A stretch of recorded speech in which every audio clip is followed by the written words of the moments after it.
Thank you, sir. May I now request His Excellency Dr. the Most Honorable Andrew Holness, ONPC MP, Prime Minister of Jamaica, to give his remarks to the media. Your Excellency, Narendra Modi, Prime Minister of India, members of the media, distinguished guests, ladies and gentlemen, namaskar. Let me begin by thanking the Government of India for the warm welcome and the hospitality extended to me and my delegation on this, my first visit to India. Jamaica values the strong fraternal ties with India since our independence. Our relationship, however, predates the formal establishment of diplomatic ties, as Indian migrants came to Jamaica in the 1800s at a crucial juncture in the economic history of Jamaica. Almost 2 centuries now, Indians have made their mark in Jamaica, contributing to our country's development in various spheres, including health, education, information technology, and business. Their contribution to Jamaica's rich cultural heritage is also evident in our cuisine, music, and dance. In recognition of this, we celebrate Indian Heritage Day annually on the 10th of May to commemorate the arrival of the first Indians in 1845. Our strong people-to-people exchanges over the decades form the backdrop for our bilateral engagement today. Having had very fruitful talks with Prime Minister Modi, I can say with confidence that today heralds a new phase in Jamaica-India bilateral relations. Our discussions touched a range of issues of mutual interest, including health, agriculture, digital transformation, film, education, sports, tourism, and many other subjects. While we have largely recovered from the COVID-19 pandemic, I must convey on behalf of the government and people of Jamaica our sincere gratitude to the government and people of India for the tremendous support provided to us during our time of need as part of your vaccine friendship scheme. We are immensely grateful that we could count on India as a true friend and partner during those difficult times.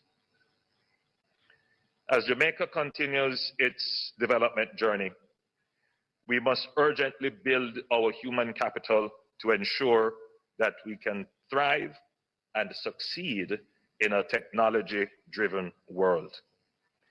We are therefore grateful for the scholarships and high-quality training provided by the Government of India under the ITEC program, from which hundreds of Jamaica nationals have benefited over the years. As India positions itself as the knowledge capital of the world, we recognize the remarkable strides made by your government in STEM education and digitalization. We therefore look forward to learn from India as a beacon of technological advancement in the global south, as the government of Jamaica seeks to equip itself and its people with the relevant skills to navigate this changing and dynamic world.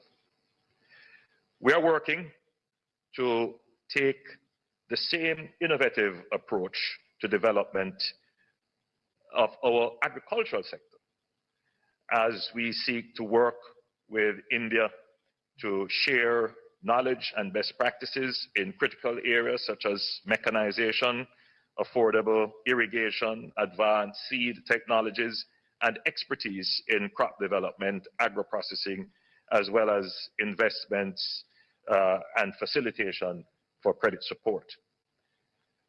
In light of my administration's effort to enhance the safety and security of our citizens with a focus on strengthening the national security infrastructure and enhancing border security, we see India, a global leader in technology-driven security solutions, as a natural ally. As the world's fastest growing economy, energy security is of paramount importance to India. And likewise, as a small developing state, which are susceptible to external shocks, Jamaica's development is inextricably connected to its energy security. Our shared interests, premised on our respective national targets to diversify our energy mix by 2030, provide a platform for deeper cooperation in this sphere.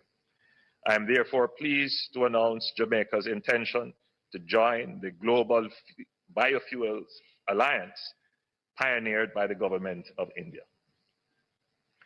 Jamaica is uniquely vulnerable to the impacts of climate change and therefore regards any effort to deal with this existential threat as worthy of support and commendation. For this reason, Jamaica is proud to have been invited by Prime Minister Modi to be a founding member of the Infrastructure for Island Resilient States, the IRIS, and the Coalition for Disaster Resilient Infrastructure, the CDRI.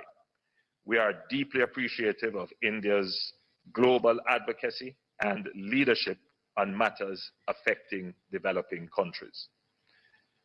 Prime Minister, you can rely on Jamaica's continued support and active engagement on these initiatives, as well as in the context of the International Solar Alliance.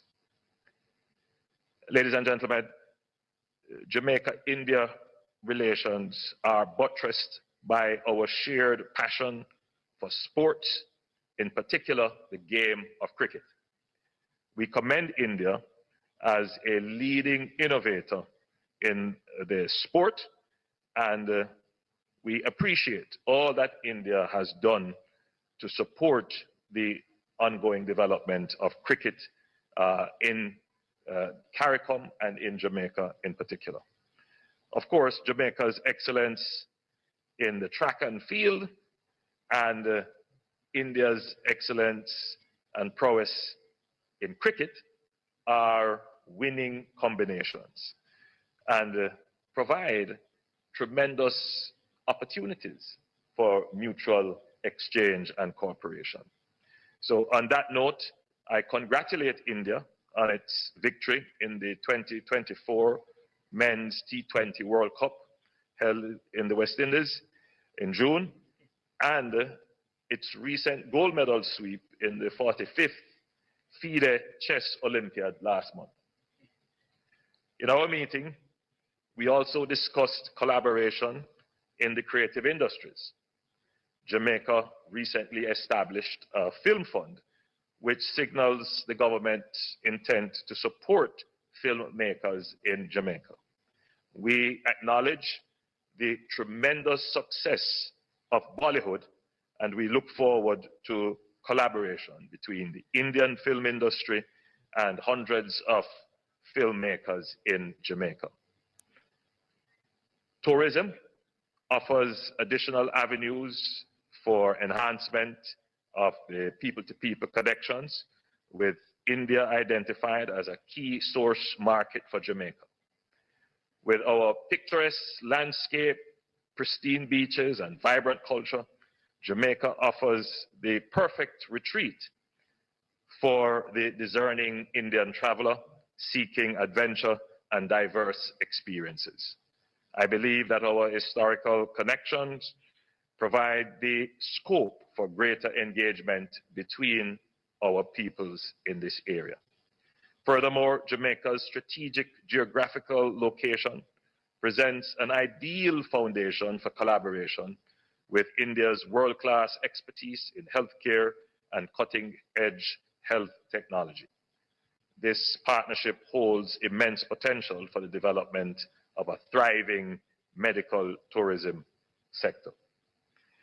Congratulations to the Government of India on the construction of a new parliament building, which reflects the aspirations and dreams of 1.4 billion Indians. And it is quite fitting for the world's largest democracy.